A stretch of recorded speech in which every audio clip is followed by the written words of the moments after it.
Hello, cult hackers, and welcome to the podcast. I'm Celine, a media graduate with an interest in cults. And I'm her dad. I'm Stephen. I'm an organisational psychologist, was a member of a cultic group up until the age of 30 and left when you were born, Celine. So welcome to the podcast, everyone.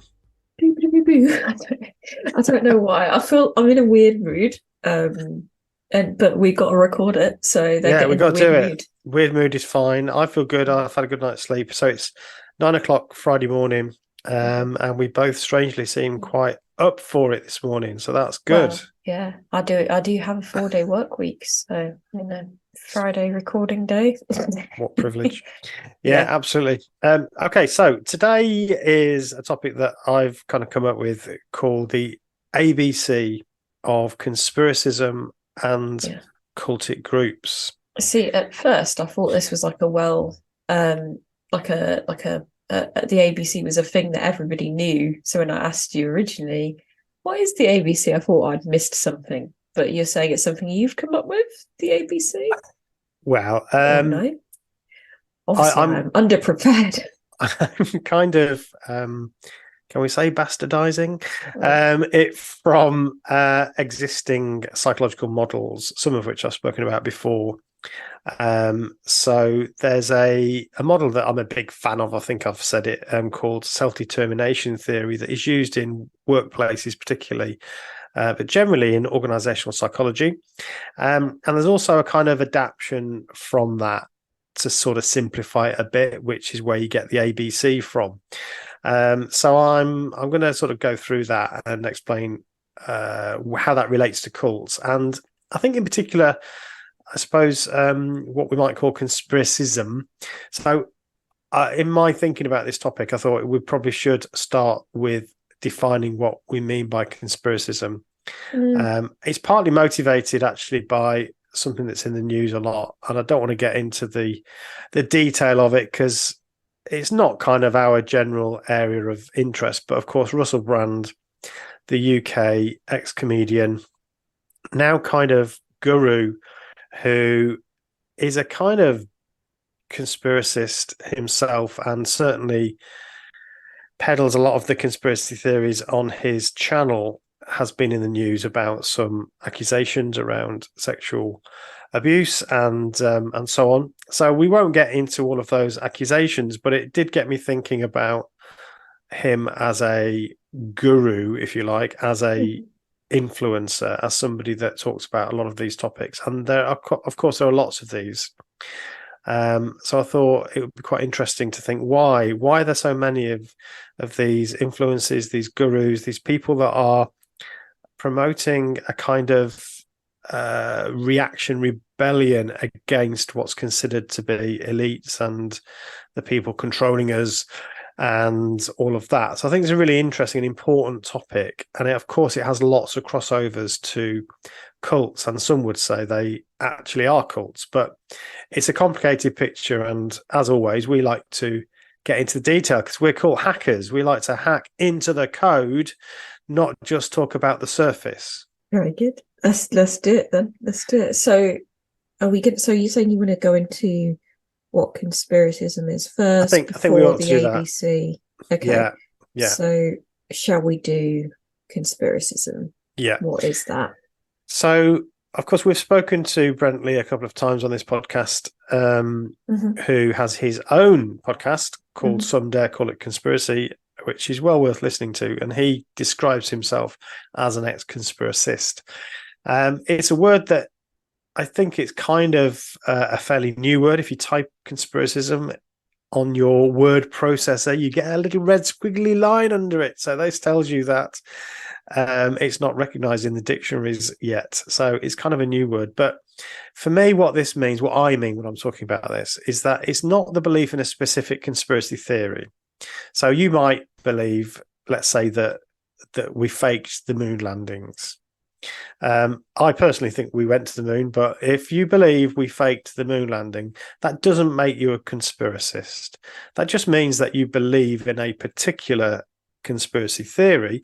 And it's a conspiracy because lots of people would have to sort of do this behind closed doors. It would involve lots of people telling lies and covering things up.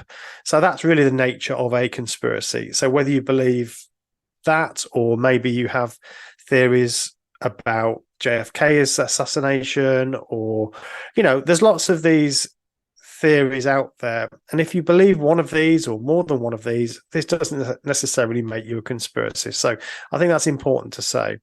It's also important to recognize that there actually are conspiracies in the world.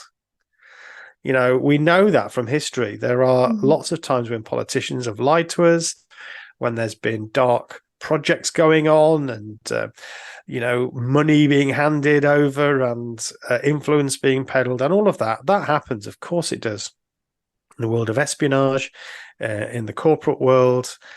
So we know that conspiracies happen, and so thinking that this is a conspiracy doesn't make you a conspiracist, in my view.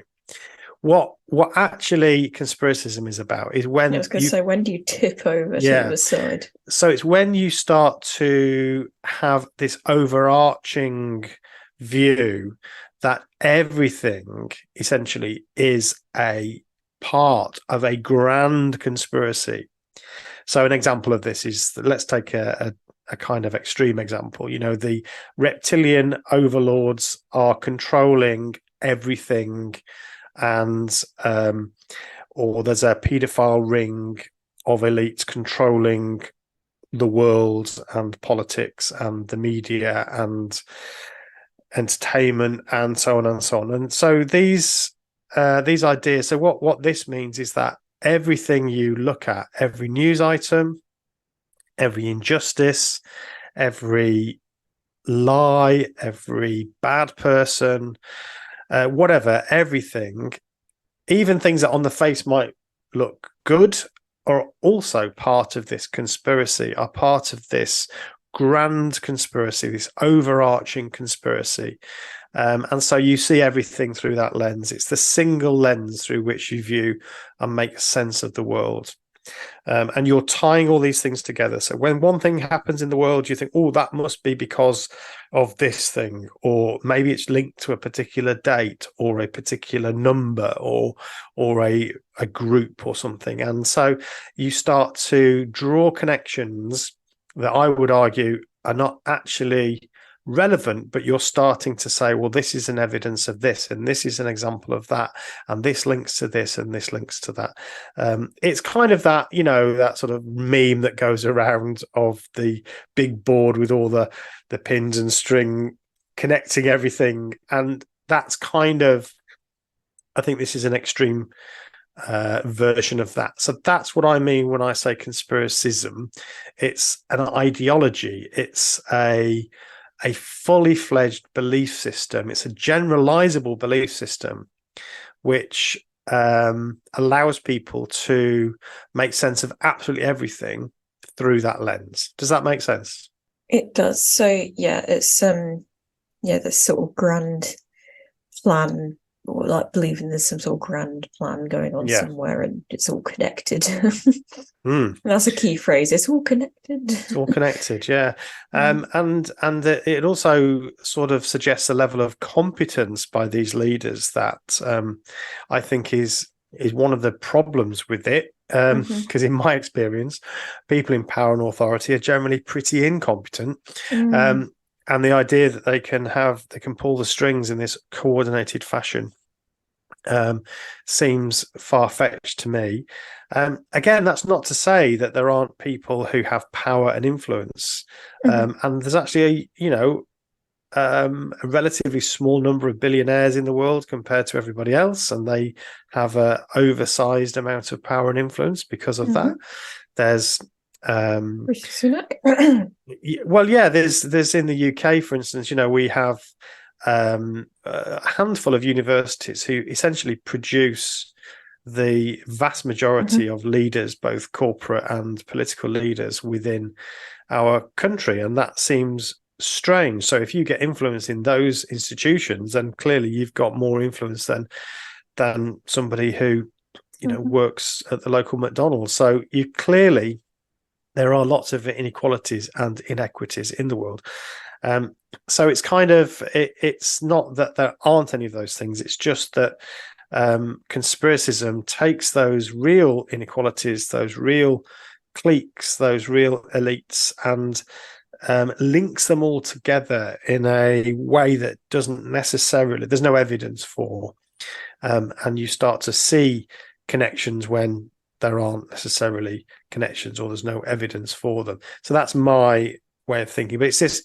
So if you were to hear something on the news today, and Brent talks about this, when he heard something on the news, he was straight away think, oh, that must be because of something else. So he doesn't believe the narrative that he's reading. There was an air crash today, unfortunately killing 100 people.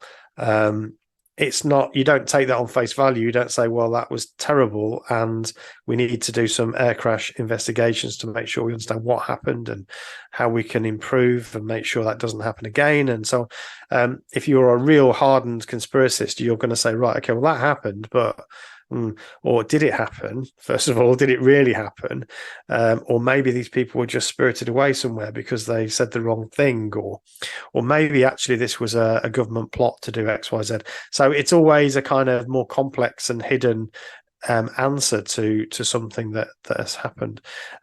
So there's an assumption of conspiracy and an assumption of a link to a grander conspiracy that all connects and that creates a worldview. And the reason I guess we've got onto this before is because when you've been in sort of cultic groups, that kind of, it teaches you the same practices, doesn't it? So yeah, when there's earthquakes or XYZ thing, it's because the end times are coming. Yeah, that's right. So again, it's my assertion that being in a cultic group, particularly a sort of doomsday apocalyptic group, that has this worldview that the whole world is being controlled by Satan and his demons.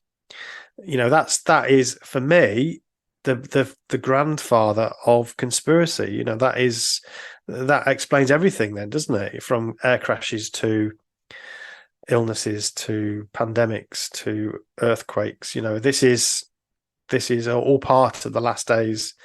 And it's because Satan has been thrown to the vicinity of the earth, and his demons and he are manipulating, controlling, and so on and so on. So for me, it's just, if you go from Jehovah's Witnesses, for instance, to a grand conspiracy theory, then for me, all you're doing is you're just replacing the bad guy, really. And so, yeah, that's my view anyway. But I thought it would be interesting to identify the similarities between cults and conspiracism in terms of what attracts people to them. We talked a little bit about motivation around cults, so I suppose it's a bit of an extension of that, but I want to get into this particular way of thinking about this because I think it's really, really interesting, and it might explain some of, I guess, the befuddlement that some of us have, that we end up in a world like this, a world with Russell Brand's, Andrew Tate, people of their sort of worldview becoming themselves incredibly powerful, wealthy, and influential. And, how's that happening, I think, is a question that a lot of us want to know. So this is my attempt at putting forward at least a proposal, I suppose. I'm not saying it's completely formed, but this for me is what I think might be going on. And yeah, please, Celine, argue with me if you disagree with some of this stuff. And our listeners, I'd be interested in your perspectives on this as well. So is this a good point to start explaining what you mean by A, B, and C? Yeah, let's do that. The A, B, and C. So it comes from this, as I mentioned, this psychological structure, this psychological theory, let's call it, of self-determination theory, which is a way of trying to understand how people are motivated within organizations. So what's going on there.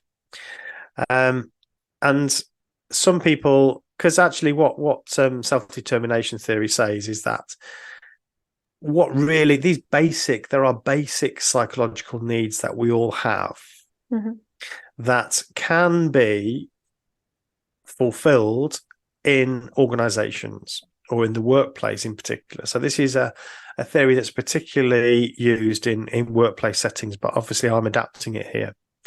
And SDT, self-determination theory, says that people have the basic psychological needs of needing a sense of autonomy, which is the A, competence, which is the C, and relatedness. And so to simplify that, sometimes we can cheat and call it belonging, and that gives us the ABC. Yeah, I was like, ACR, that's not right. That's so, not catchy. They kind of missed a trick, I think, when they were doing this theory. So autonomy, relatedness, and competence, but I think a lot of us use autonomy, belonging, and competence. Relatedness is probably more accurate, and I'll explain why. And it does have an extra element onto it that belonging perhaps doesn't. So that's why, in scientific theory, you've got to be accurate, not necessarily. We can call it art. You can get some sort of funny biblical jokes in there. I'll let you try and think one. That's a good one. So let's start with autonomy. We'll explore what that means, and then how conspiracism in particular, because that's really what we're focusing on today, but cultic groups, of course, that's the same thing in many respects. So what is autonomy? So when I say autonomy, Celine, what do you think about when I use that term? Making decisions for oneself. Yeah. I mean, I don't need to go into it all that. Making decisions for oneself. Yeah, absolutely. And I totally agree. That's what we mean by autonomy. And of course, that's closely linked to ideas around freedom. So autonomy, the ability to make decisions for ourselves. So freedom to do what? So what for you, what does that conjure up? Sort of free, just the term freedom, taking in whatever information that I want to make a decision. Yeah, based on that information. So being able to source your own information, making your own decisions, so you're free to make choices. You're free to have your own beliefs about things. If you want to believe in God, if you want to believe in reincarnation, or if you want to believe in traditional family values, or if you want to believe in free love, these are all options. These are all freedoms that I think certainly in a big part of the world, often described as the developed world, we tend to value these very much. Freedom to live my own life, freedom from state control, freedom to do what I want to do, an opportunity to develop myself, to progress, freedom to learn and make mistakes and learn from those mistakes, not having people tell me what I should do, what I should think, what I should say, freedom of speech, so I can say whatever I want to say. So these are all linked. Freedom, just freedom to move through the world untethered. Yeah. So if we're saying that's a basic psychological need, then that's quite profound. If we start to feel that autonomy is either being suppressed or repressed, or we're being repressed, then we start to feel a need to find more of that. So the idea with this is that if you start to feel like that's being reduced for you, then you want more of it, or you want to find a way of increasing levels of a sense of autonomy. So you'll try to find more of it. So the more somebody tries to take it off you, the more you want it again, or the more of it you want.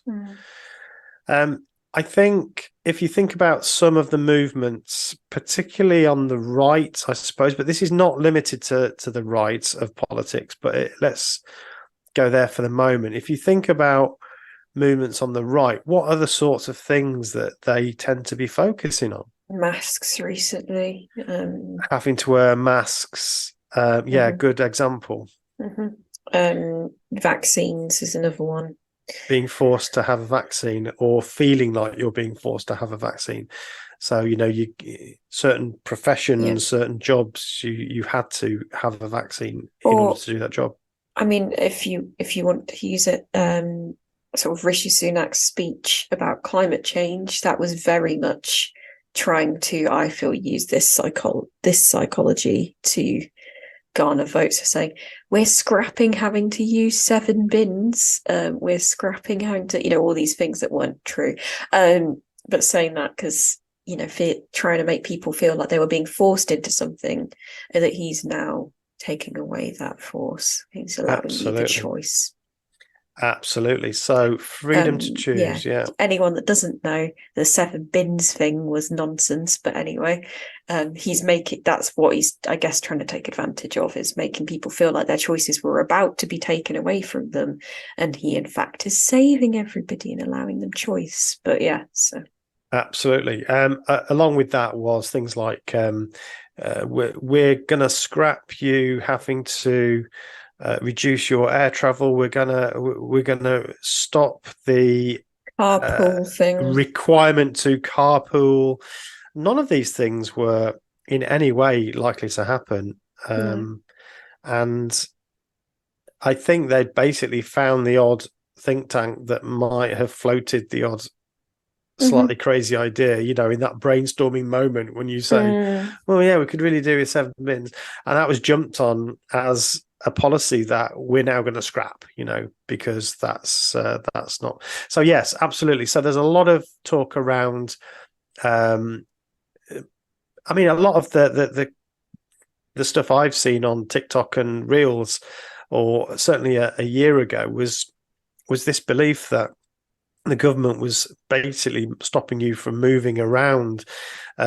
So this whole thing around 10-minute cities or whatever was painted as being a way to stop you being able to go anywhere.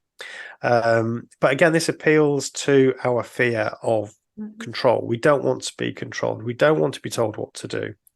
And so if we start to feel that our autonomy is being reduced, whether that be real or imagined or used as a tool by unscrupulous politicians or whatever, then we start to respond to that. It hits a nerve. It really does. And so I think what a lot of these conspiracist gurus are doing is they're saying, look, the elites are trying to stop you from doing the things that you like to do, and we need to kick against that. We need to rebel against these forces that are trying to stop you from doing the things that you've always done and that you like doing, like eating meat, like getting in your car, like not having to wear a mask when you go into a shop. This is an appeal to autonomy, or to this need for a sense of autonomy. Did you know it's estimated that there are over 3 million podcasts currently out there? So trying to get noticed and grow listeners is really hard. If you're enjoying this podcast, why not tell a friend about it? We can be found on all the podcast apps, so please tell them to search for Cult Hackers. In fact, why not pause the show right here and do it now? You can find the pod link on our show notes, so you can just copy and paste it into a message or share it using your app. Thank you. Now back to the podcast.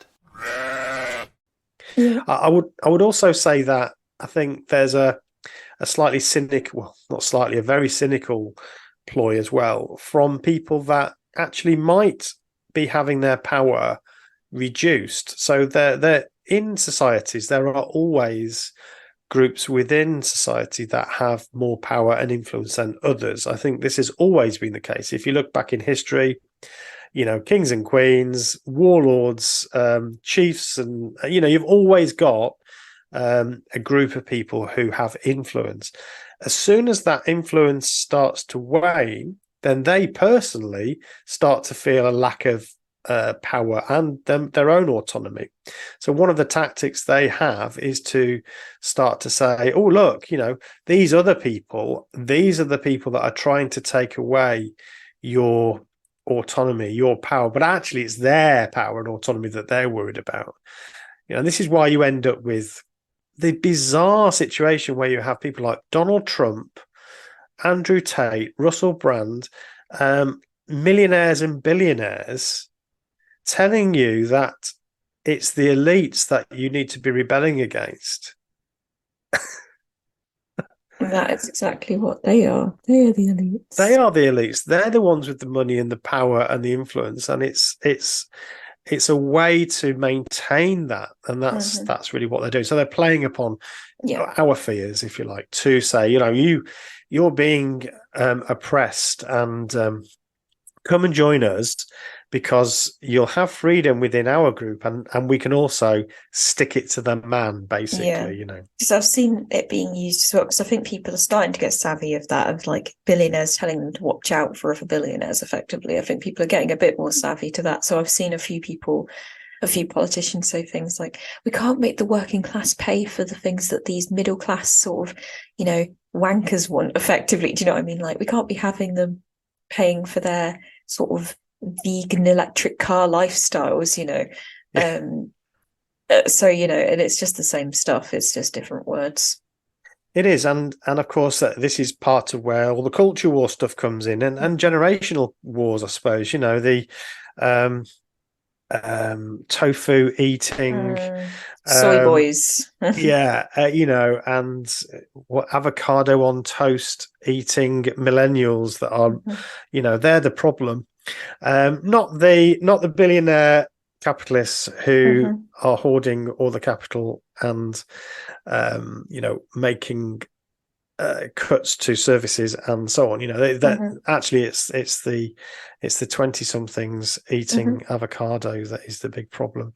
But that, of course, that's designed again to create this wedge between people, and it's a way to say, hey, if you're one of these people that feels like the world is shifting under your feet, and the things you could rely on, you can't rely on anymore. The things that gave you what you consider to be the lifestyle you want, these are the things that they're trying to take away from you. And there might be also some sort of, if you think about the power, who has power in society, Christianity has had a lot of power over the last sort of millennia, and there's a challenge to that too. So, atheists get it in the neck, and Muslims, and so on. So it's it again is this there's this desire to say, come over here, you'll be safe with us, and you'll have your own. You can say what you like over here. You can make jokes. Freedom of speech is absolutely the most important thing. Again, you've got a billionaire like Elon Musk saying, freedom of speech is the most important thing. Who buys a media company essentially, and then decides for everybody else how that's going to work. So, yeah, I think autonomy is one of these things that is being weaponized by cult leaders, and also by conspiracists to attract people into these ways of sort of thinking and being. So I want to move on next to, I'm going to go out of the ABC sequence because I want to move next to competence. So let's do the same as we did before. If I say competence, what do you immediately think I mean by that? What are you going to do? I say competence, you say yeah. Good at your job. Yeah. So yeah, I think competence. Well, there's two veins of this, I feel, right? There's competence in that you are actually good at what you're doing, and there's competence in that you feel that you're good at what you're doing. Oh, that's interesting. Yeah. That's what my brain goes to, because sometimes people will tell me I'm good at what I'm doing, but I don't necessarily believe it. So do I feel competent? So I guess feeling competent and being competent are different things, but for sake of argument, you can use them as you like, but that's what I think. Well, I think you spotted something really important, but from a psychological point of view, the only thing that matters is your beliefs. So the fact that you are competent or not competent actually has no relevance necessarily on your psychological state. We know we've all met people who are incredibly confident in their own abilities. Confident incompetence. Confident incompetence. Oh, that's it's getting too complicated. But yes, so everybody knows people that have this massive feeling of competence, but are not, and there's we could get into the Dunning-Kruger effect around this. There's some evidence to suggest that if you know a little bit about something, then this greatly increases your levels of confidence in what you know, but actually reduces your level of competence about it. But anyway, that's for a different episode, I think. But yeah, that's right. So we're really talking here about feelings, because it's these feelings that will motivate us to seek more feelings of competence. So feelings of competence is what we're seeking. We want to feel competent. Yeah. We want to feel like we can do stuff. Being good at our job, being a good dad, being a good mum, being a good daughter, son, being a respected member of the community, being a good business person, an entrepreneur, a great social media influencer, pretty, handsome, whatever it is, we have a need, basic psychological need to feel that we have some competence, at least in some area. And I think that's kind of uncontroversial. I think most of us would acknowledge that we want to feel competent. So if you live in a world where you feel a bit lost, where you feel you don't quite fit in, you can't get going in life, or that your life is sort of falling apart, you feel this viscerally. It really affects your sense of self. Freud called it your ego. We still use that word ego. This is your sense of, looking at yourself as me. And so if let's say you lose your job, I've been made redundant before, and I know how that made me feel. This goes back sort of 20 years ago, and I know how that felt, and it was it felt like an attack on my sense of self and who I was. So you could lose your job, or at least not even get the job you want, or end up. So unemployment at the moment is very low, but the quality of employment that we have available, I think, is quite poor. So there's lots of jobs out there, but what sort of jobs? So there's a lot of jobs that, people are taking that, okay, they can make just about enough money to manage, but that's about it. It's not all they hoped for, and it doesn't make them feel competent. If you think about your situation as a younger person, Celine, what areas would you say sort of affect you and your generation and younger?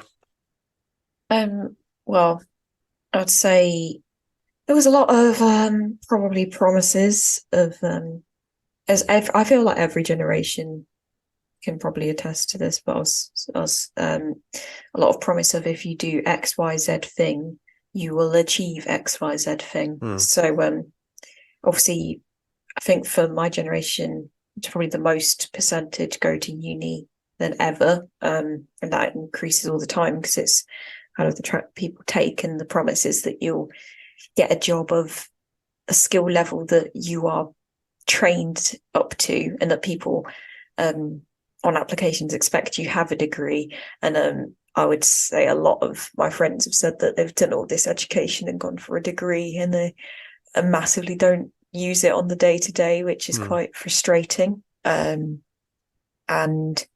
being able to afford a house, that's something that you kind of think, well, I've got my degree, I've got a job, I should be able to buy a house, but you can't buy a house. Or things like that. And therefore, when therefore you end up renting, so I can swing it back into autonomy as well. You can't make as many decisions for yourself when you're renting versus when you're in your own home. So it's not your home, so you can't just paint the walls a new colour or get a pet or, do whatever you want, because you're in a different situation. So kind of things like that, I would say, are our frustrations. I think that's right, and so that's bound to affect you're right, that relates to autonomy as well. But I think a lot of us grew up with the messages from the culture that having a nice house, having 2.4 children, a dog, a nice car, good job, decent job, and yes, you've done this degree, using that degree in some way to help you get your job and so on. This makes you feel like you've arrived, you've achieved something, and whilst it in itself it might not be enough. So even when you achieve those things, I would argue that's probably not enough for real sense of meaning and purpose. But it's kind of like the hygiene factor we talked about with Hertzberg the other day. It's like the minimum you expect, I think, or we have expected. If you keep your nose clean, you do your education, you obey the law, you pay your taxes, and there's a kind of contract with you and the state that says, you'll have opportunity. So long as you work hard, you'll have opportunity to get where you want to go. And I think there's a breakdown of that now. Yeah, and I think. And I don't think it's just for my generation. I just think people that are out being adults, so just people that are adults at the moment, I think it's hard to feel comfortable and content because there is a concern that, things will change any moment. Like rents could go soaring, or your interest rate. So even if you have a house, your interest rate could go mental, or everyone, I think, is being quiet about, are our bills going to go mental for Christmas again? There's all those things that are kind of quietly rumbling around all the time. I mean, we talked about going from previously having a job that was minimum wage to no longer minimum wage, but not really feeling any different in the quality of life or how we live our lives because the world has changed. So even changing your own circumstances, what is in your power, but then it doesn't, because of the external forces, it doesn't feel like much has changed. So even, increasing your salary when shopping's gone up by like 50%. Absolutely.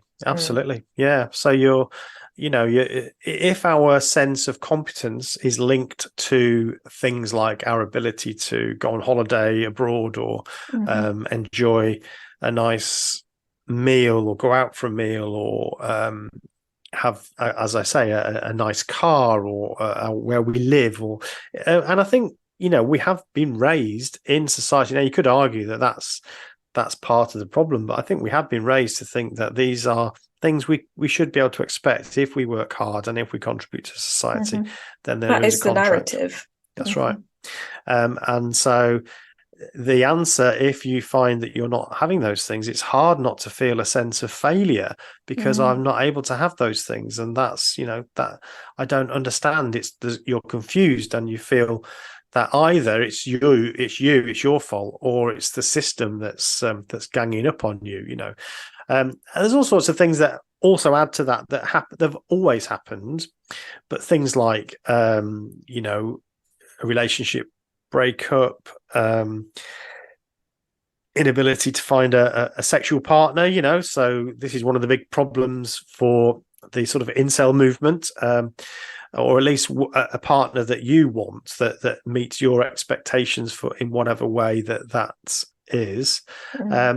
You said about house buying, maybe you're still living at home, in your 30s and you're still living with your parents. Rental might even be out of the picture. So, being able to afford a rent these days is being a single kind of person and renting alone is very difficult. It's very difficult. So you kind of feel a failure in the world that's stacked up against you, and you hate feeling that way. So if somebody comes along and says, hey, the problem's not you, it's the system. It's these elites that are causing this. Come with me. I'll help you find meaning and purpose, or at least come with me and together we can do this sticking it to the man thing.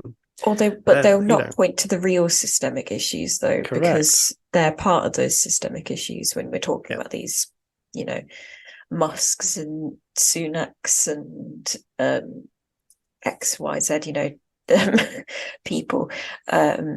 It's pointing to whatever isn't what they're part of the problem. They're not going to point to themselves, are they? Well, that's right. I mean, we have to be slightly careful. Rishi Sunak is the Prime Minister of the UK. He's not quite a conspiracy cult leader. No, certainly not yet. Like him. Well, that's fair enough, but he's not quite a no, cult but leader, what I'm saying. Yeah. But I think it does reflect a certain lurch towards that type of thinking that certainly in the UK, the right of politics, and I think in the US, has facilitated. And actually they're kind of following, in some respects, the agenda that has been set by some of these gurus and these anti-establishment figures, really. So there's a sort of rebellion against a system that you feel has given you nothing but keeps taking your taxes. You don't have a stake in this system. It demands that you do things and you say things and so on and so on.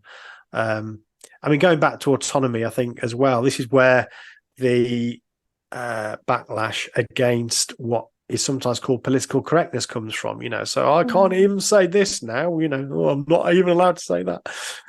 So there's this feeling that that your freedoms are being constantly suppressed.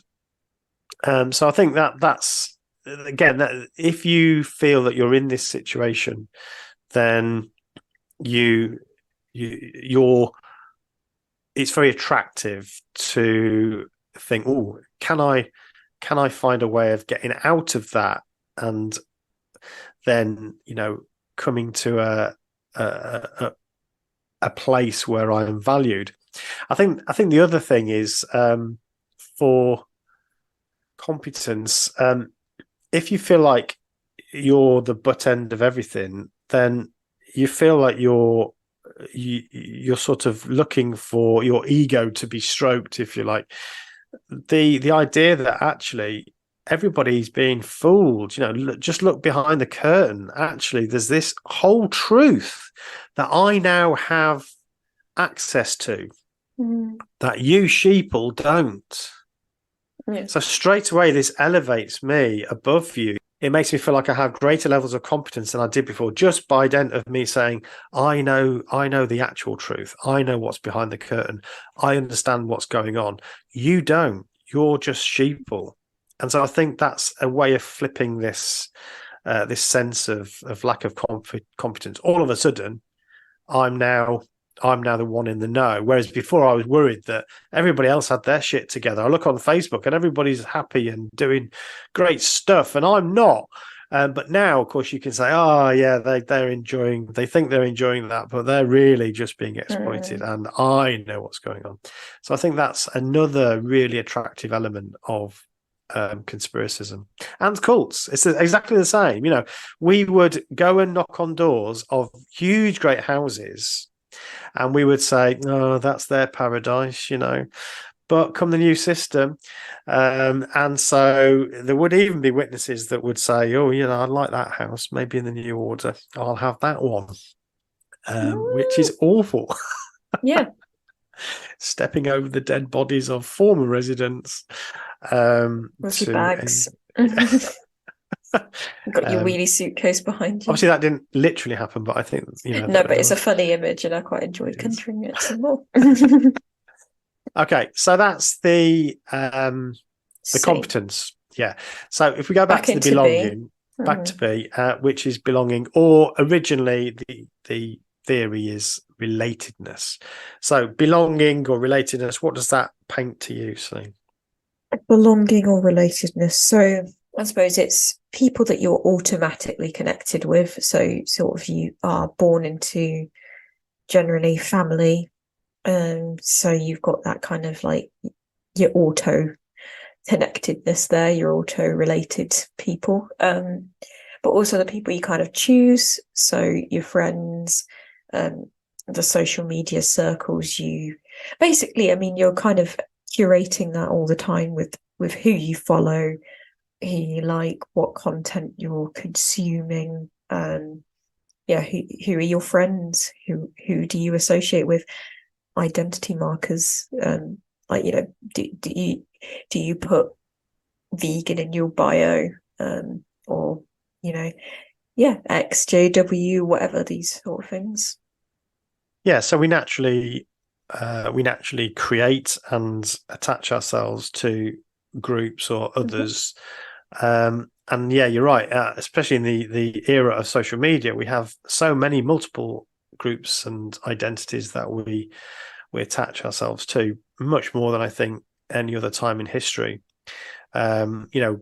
Going back even to my childhood, the only people you'd have any time with or associate with really were people in your streets, and you might play football with them or cricket or something in the streets, or go to the park, and obviously go to school with people. And as a Jehovah's Witness, I'd have people at the Kingdom Hall, but they would be a very small catchment area of people. Whereas now, of course, we can have friendships all over the world, lots of different facets of that. So it's, in theory, it's broadened out our ability to make connections and have friends all over the world. And I think that when the internet first came out, that was the promise, wasn't it? It was, Can you imagine a world village, where you can talk to anybody, anywhere in the world, at any time, and they're your neighbors. This will increase our levels of empathy to people all over the world. And somehow it's not panned out that way, which is, I think, sad and interesting.